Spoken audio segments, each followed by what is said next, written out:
How's everybody doing out there? Peace and blessings to the hearers and doers of the Lord's word. This is the Awakening Podcast. I want to go ahead and get into this message. Jesus Christ himself. I want to speak on the message of wealth, Christian and Christian wealth. Jesus Christ himself wasn't even dirt poor. You got to think about it. When you have Christians who think, you have some Christians who believe that all wealth is evil, that you can amass any amount of wealth and have it be useful for the kingdom, or have it, it can't be a blessing from God, and that's just not true. Even Jesus wasn't dirt poor. If you really pay attention, Jesus Christ was a carpenter by trade. He was taught this trade by his father, Joseph. Joseph and Mary had other children. They had a household. Jesus Christ's family wasn't dirt poor. So if Jesus needed something, I'm pretty sure he could go get it from his family if he needed it. The thing with Jesus is Jesus just didn't care about any of that. He left all of that. He left all of it. All the things that only thing that Jesus did was serve. He was on the earth to serve. He served others. He left all of that at a certain time. Jesus Christ, his ministry started at 30. Jesus Christ left it at a certain time. After he was in whatever appointed time that he chose, that God chose for him to do that and start his ministry, he did that. But all the way up until that time, he was learning. He was teaching in the synagogues. You learn that from the Agrippa. He was teaching in the synagogues. He was learning. He was being taught his craft. Jesus Christ is a carpenter. You understand? He's a carpenter's son, so that's his trade, just the human trade. So that and Joseph had to have work to do his business. Joseph had to have places to do his business. See, Jesus Christ is the Son of God. He owns everything on the earth. He could have told Joseph them and Mary them. Matter of fact, he could have told them, look, y'all don't do nothing. Y'all don't work. Y'all don't do nothing. Don't work at all. Look, you're trained. Forget that, Joseph. I'm your son. I'm Jesus. You know what it is. The angel came to you. Why are you even working? Why are you even earning a wage? No, Jesus said, render unto Caesar's what is Caesar's. In order to do that, you gotta, be making a wage. You gotta render, you have to eat. And then the thing is, you can't help anyone if you can't help anyone if you don't have anything. You can't help anyone if you can't help yourself. When you don't have anything, there is no helping anyone.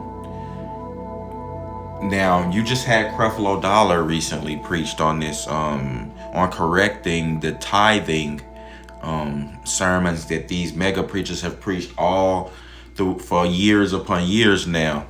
You don't want to let money rule you and to use people or or be your Lord and you end up serving money over Christ.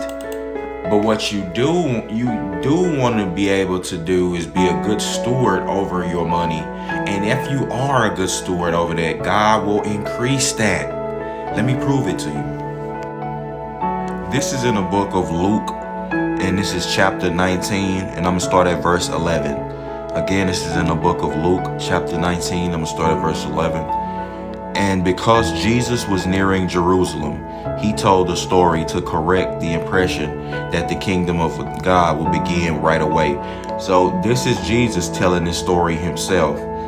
And this is an allegory to correct the impression that the kingdom of God will come right away. He's giving them another parable story to parallel that. But just listen to what he says. It says, a noble man living in a certain province was called away to a distant capital of the empire to be crowned king of his province. Before he left, he called together 10 assistants and gave them each $2,000 to invest while he was gone. But some of his people hated him and sent him their Declaration of Independence. stating that they had rebelled and they would not acknowledge him as their king. Upon his return, he called the men to whom he had given the money to find out what they had done with it and what their profits were. The first men reported a tremendous gain, 10 times as much as the original amount. We're talking about money. Fine, the king exclaimed, "You are a good man. You have been faithful with the little I entrusted to you, and as your reward, you shall be a governor of 10 cities. God rewarded the man who took a little and made it a lot. He rewarded the man who took the little that he was given and was a good steward over it. Okay? So, and then the next man also reported a splendid gain. He had 5 times his original amount. So he said, okay, his master said, all right, you can be the governor over 5 cities. He was rewarded. But the third man brought back only the money that he started with. Said, I've kept it safe, he said, because I was afraid you would demand my profits, for you are a hard man to deal with, taking what isn't yours and even confiscating the crops that others plant. You vile and wicked slave, the king roared. Hard am I. That's exactly how I'll be towards you. If you knew so much about me and how tough I am, then why didn't you deposit the money in the bank so that at least you could get some interest on it? Then turning to the others standing by, he ordered, take the money away from him and give it to the man who's earned the most. But sir, they say, he has enough already. Yes, the king replied, but it's always true. This is Jesus saying this. It is always true that those who have get more, and those who have little soon lose even that. And now for the end. So it's like, if you listen to that, and I gotta have more Bible verses for you also, because it's not just, we gotta stop just talking from, and thinking we know everything. I'm not even debating anymore. It's thus saith the Lord. If it's in this book, that's what I'm going by.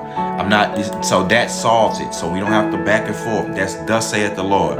And we have to reconcile the way the Bible reads. It's a linear book. So you have to reconcile one verse with the other. If you don't do that, you're not reading the Bible correctly. And that's just elementary. So what we have here is Jesus giving you the parable. He didn't tell you that it was wrong.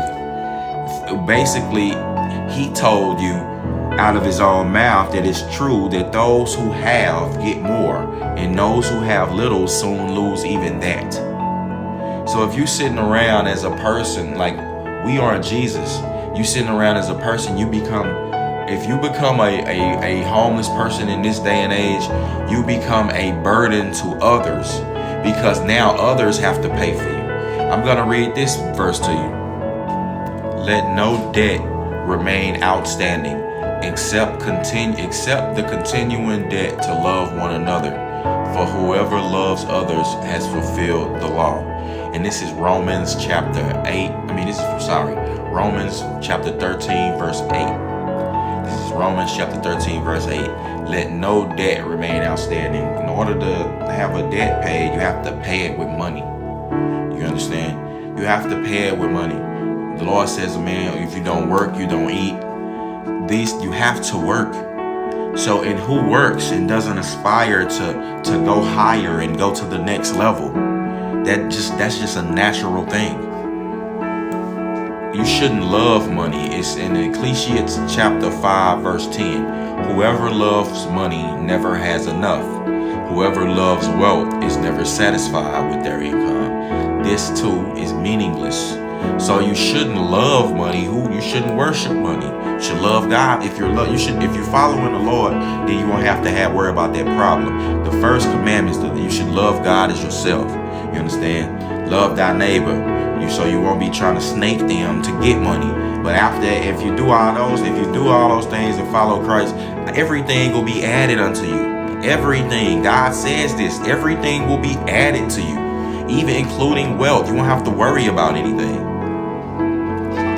Proverbs chapter 13, verse 11. Dishonest money dwindles away, But whoever gathers money little by little makes it grow.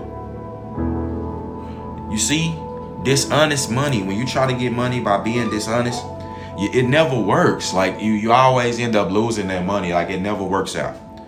So don't love money, but you still need it. It said Hebrews chapter 13, verse 5. Keep your lives free from the love of money and be content with what you have, because God has said, never will I leave you and never will I forsake you. Again, that starts with following the Lord, doing what we're supposed to do anyway, loving the Lord with all our heart, mind, body, and soul. And the things that we need will be added unto us. But we have to reconcile that with God saying that you can't be a lazy person. You have to work. You don't work, you don't eat. A man who don't work don't eat. So you gotta understand, you gotta reconcile that. So we don't have to love money, but we do have to work. We do earn money, and we can amass money and amass wealth and be wealthy to be able to help people. And that's not a devilish thing if God is the one who gave it to you. Some Christian people believe that any wealth is bad, and it's like that's not true. That's the Bible is telling you. God is saying that's not true. We all know have heard of the verse Matthew chapter 6, verse 24. No one can serve two masters. Either you will hate the one and love the other, or you will be devoted to the one and despise the other. You cannot serve both God and money. You can't serve both. Now, again, that comes with what I just said. You should be, first of all, aligning yourself to love God with your mind, body, and soul. That's it. Once you start there, everything else will be added to you. You don't have to worry about nothing else. But while you're working on your job, God will bless the work of your hands because you're honoring Him. You're not loving money first. He'll bless you, so you don't have to worry. That's the only thing God is saying. Everybody may have a different level of money. God ain't say the Christian cap of money, of wealth is $100,000. Solomon was the richest man that ever lived. You understand? And God was with him. And Solomon and all the women that he had pulled Solomon's heart away from God. You know, not completely, but Solomon was still listening to them and deviating here and there, serving pagans here and there, at the same time by trying to serve God. All this was done to please all the many wives he had and his many wealthy friends. But Solomon, God was with Solomon, instructing him, with him, and he still was one of the richest men, or if not the richest man that ever existed. Now, Exodus chapter 22, verse 25. If you lend money to one of my people among you who is needy, do not treat it like a business deal. Charge no interest. In order to lend money, you have to have it to lend. In this Bible verse, I want to get into this one so we can reconcile the verses with the Bible as a whole. In Luke chapter 12:33, it says, "Sell your possessions and give to the poor. Provide purses for yourself that will not wear out, a treasure in heaven that will never fail, where no thief comes near and no moth destroys." There have been philanthropists who have been rich men who sold everything that they've had to become philanthropists, but they've used the money to live and help others. You can sell the Lord says, sell your possessions and give to the poor. Your possessions that you have and give to the poor. When you sell your possessions, you get something from that. You get money. You understand? So you have money to be able to live on and give to the poor and give to others. And and once you do that, you could sell everything you have. That doesn't mean that the Lord won't come in and increase you again. You can sell everything you have and the Lord can come and increase you in abundance again. The same with Job. It's the same with Job. Job lost everything and then God replaced it tenfold. I want to reconcile that last verse that I just read, the verse of Luke chapter 12, verse 33, we're going to reconcile that with Proverbs, verse 10, chapter 4, where it says, lazy hands make for poverty, but diligent hands bring wealth. So laziness leads to you being lazy. That leads to poverty. And when you in poverty, again, you can't help anyone, even yourself. And it says, and the Lord says, but diligent hands bring wealth. God is not, He's not shunning you doing what you need to do to be able to take care of yourself. And He'll bless you. He's the one who will bless you with the increase. You shouldn't do it over ill gain or trying to use people. But it's nothing wrong when He blesses you with the increase, because He's giving it to you. All right. And again, I'm not saying all believers will be rich. I'm not saying that. I mean, everyone has different measures of wealth. God measures that out differently. But in the book of 2 Chronicles, chapter 1, verse 11 through 12, it said, God said to Solomon, since this is your heart's desire. See, Solomon asked God for wisdom. It says, since this is your heart's desire, and you have not asked for wealth, possessions, or honor, nor for the death of your enemies, and since you've not asked for a long life, but for wisdom and knowledge to govern my people, over whom I have made you king, therefore wisdom and knowledge will be given to you, and I will also give you wealth, possessions, and honor, such as no king who was before you ever had, and none after you will have. So this is God saying out His own mouth that He was going to give Solomon wealth, possessions, and honor, because he asked for wisdom. In his heart, he understood. God looks at the heart, and He understood Solomon's heart. He didn't desire money. So if you desire that, God's not going to give you that to destroy yourself. What you need to do is actually detach yourself from that further and further. But everyone's walk is different. Everyone's time is different in life. Now, in the early church, you have, right now, you have people who have a train of thought that there should just be universal wealth. There should just be a universal wealth given out for people to live, and that just be that. That would be good in a perfect world. That's only, that's when the Lord comes back, when people are willing to share. When the people of the Lord wouldn't even have a problem with, there will be no strife and conflict within them. When it comes to wealth, they would all be happy with their portion, and if one lacked, they would make sure that the other didn't lack anything. That's how that would work. You understand? That's how Christ would want it to work in a perfect world. But this world isn't perfect. This world is fallen. So we have to do certain things. Again, we have to work. We have to work a job. We have to earn a wage to be able to take care of ourselves. If you can't take care of yourself and your children and things like that, then you're a burden to society. You're actually taking from people, and God is not happy with that. And I don't know who thinks that He is. You see homeless people on the streets, just sleeping on the streets, using the restroom on the streets, littering on the streets. That's not what God has ordained for you. And I don't know, I heard some, I know it's some, that's why we have to do these messages, man, to get the truth out there, the truth of the word. I just gave you all Bible verse. I just gave you that. So with that being said, just make sure you keep the Lord first in all things that you do, and He'll bless the work of your hands. Don't worry about money. Don't serve money. Don't get to chasing it, doing anything for it. Don't even love money. You should love the Lord with your mind, body, and soul. Just worry about that, and everything else will be added to you. Just work hard, do your thing, do His will at your jobs and things like that, and God will bless the work of your hands. You start your own business, just work hard, and let God bless that, and you can enjoy your life. Like, God gives you things and possessions and things for you to enjoy. All of these things are for your enjoyment of your life. Like, God created all of these things. So don't it's not a problem.